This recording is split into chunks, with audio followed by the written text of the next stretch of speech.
Hello everyone, this is TheNelston. Welcome back to another video. Today I'm here with a comprehensive guide on what to use Soulforged steel for, as well as how to make it.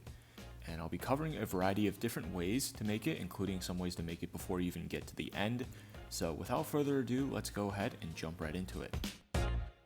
I'm going to be covering the uses of Soulforged steel first, so if you're only interested in looking at the recipes, then feel free to go down into the description and use the timestamps to skip to the appropriate places. There are a couple different reasons why you might want to try and get Soulforged steel, but for me, the two main ones are the tool sets and the Soulforged steel rod. Now, there are a lot of different refined tools, which is essentially the name for Soulforged steel tools, and they all have very unique functions like the carpenter saw, the machete, the spade, the hacksaw, etc. I highly recommend checking all those out on your own though, but for me, the two main ones that are the most important are the refined mattock, which is the best shovel and pickaxe combined, and the refined axe, which is the best axe. Now do keep in mind, all of these tools can only be enchanted in a true enchanting table, not a regular one. Now, Soulforged steel rods are really neat because they essentially act as like block breakers. So when you put down a piston and you attach a Soulforged steel rod to it, you put a block in front and you power the piston, it will actually break the block and drop it as an item, and then it can stick back if you have a sticky piston and essentially get pulled back, right? So it's a really useful tool. You might be wondering why you'd want to use this over a block dispenser. And the short answer is because a block dispenser requires you to power it. So for example, if I have like this, I need to power it to place the block and then depower it to remove the block. So I would have to have kind of more complex redstone wiring compared to if I just have, a sticky piston with Soulforged steel rod and a block right here. It's as simple as powering the piston on and off. So it's a little bit less complicated in terms of making more complex and larger farms. And in the future, I will definitely be demonstrating how I use Soulforged steel rods to great effect in some automation. One thing I did forget to mention is that the plate armor, which is made with the Soulforged steel, is decent. It's not really the best. As you can see, I don't have any armor bonuses. I do have +1 armor toughness, but the set bonus is that I get complete knockback resistance, so I don't take any knockback. Although, of course, if you have a cobalt shield, this is essentially a useless set effect. Now that we have the uses of Soulforged steel out of the way, let's go ahead and talk about each component that goes into making it and how to acquire those individual components. Crucible steel is made with a ratio of 1 iron ingot to 3 coal or charcoal dust. So in order to get the coal or charcoal dust, you're going to go ahead and put 3 coal inside of a millstone or charcoal. Then you're going to want to come over to a crucible that's powered by at least 1 flame. It can be either stoked or unstoked. You're going to go ahead and just put this in and you will get your crucible steel. All you need to make a soul urn is an unfilled fired urn, a filtered hopper with a soul sand filter, mechanical power potentially if you don't want your system to blow up randomly, and a ground netherrack, which can be made by putting netherrack into a powered millstone. 1, 2, 3, 4, 5, 6, 7, 8. Then your urn will pop off, it'll be gray, and now you have a soul urn. The next item you want to get is the Soul Flux, and this is going to be a little bit more of an involved process, but I'll walk you through all the steps right now. The first step, of course, is to get some endstone. Now there's 2 ways you can do this, the most obvious one being to go head into the end and just go mine endstone.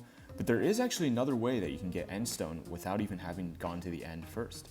As you travel around the world, you might find these weird floating structures made out of endstone and entropy endstone, and this is where you're going to get your endstone for the Soul Flux. You can actually find these islands floating over land masses. However, I find that the easiest way to find them is by going around the ocean in a boat, just because you can travel more distance and it's a little easier, as you can see, to spot the shadows that they make on the water. Some of this stuff is going to be useless. It's going to be entropy endstone, which is completely worthless.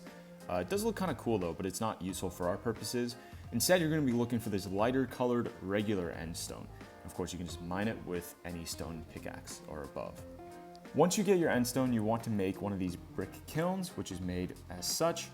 Go ahead, take your coal or whatever fuel I guess you want to put in the bottom, take your endstone, put it in the top, and you can cook 32 at a time.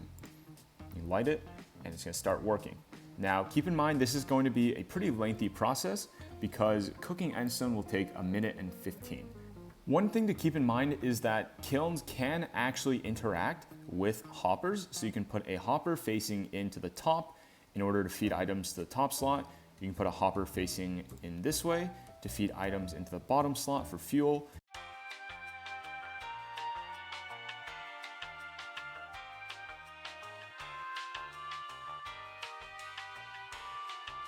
And you can draw items out from the bottom, putting a hopper down here once everything is done cooking.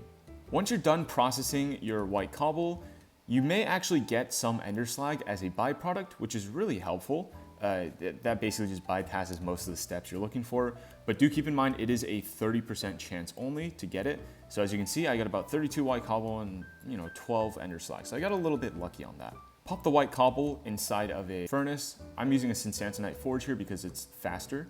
Either come over to a stone cutter with your cooked white stone to make white stone bricks, or you can go into a crafting table with 4 cooked white stone to make 4 white stone bricks. Put everything back into a furnace again to cook it once more in order to get your cracked white bricks. Take it over to a stone anvil, grab a sledgehammer, right click it, and you will get your ender slag. Finally, you're going to take this ender slag, bring it over to a stoked crucible, and put it inside, and there you go. You now have your soul flux, as well as some brimstone that you can use to make gunpowder. The final thing you're going to need to get is either ender biotite or ender charbiotite.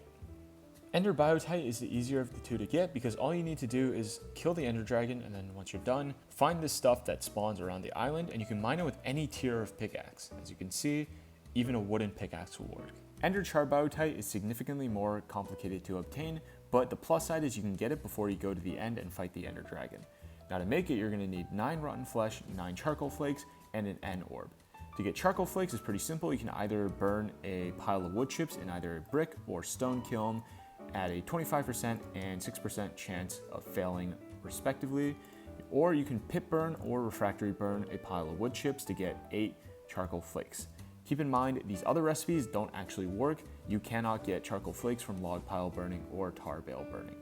Making the end orb is probably the most difficult part of this entire process. To make it, you're going to need a magic orb, which is pretty simple, just 8 magic powders surrounding a single piece of clay, but you're going to also need to make an end rune. This is where the fun begins, because you're going to need 2 magic powder, 1 spectral silt, a rune of life, a rune of creation, a blank rune, an ender pearl or an eye of ender, an end shard, raw endorium or endorium ingot here, and ender slag, end essence, ender amethyst, or end stone in this corner right here. Of course, end essence and the end stone are the only 2 things you can get before you go to the end. In addition to that, you're going to need to combine this all in an ancestral infuser, which requires 8 ancestral spirits to craft, which is 1 bottled spirit.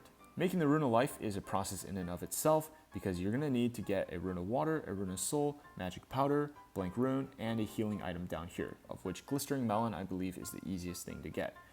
Now to make a rune of water, you're going to need a water item over here, a cold item over here, a magic powder, and a blank rune. In order to get the rune of soul, you're going to need to get gold ingots, marigold, a magic powder, and a blank rune. And on the other side is the rune of creation, which requires you to get a clay, snowball, or mud ball, and a rune of fire, a rune of luna, magic powder, and a blank rune.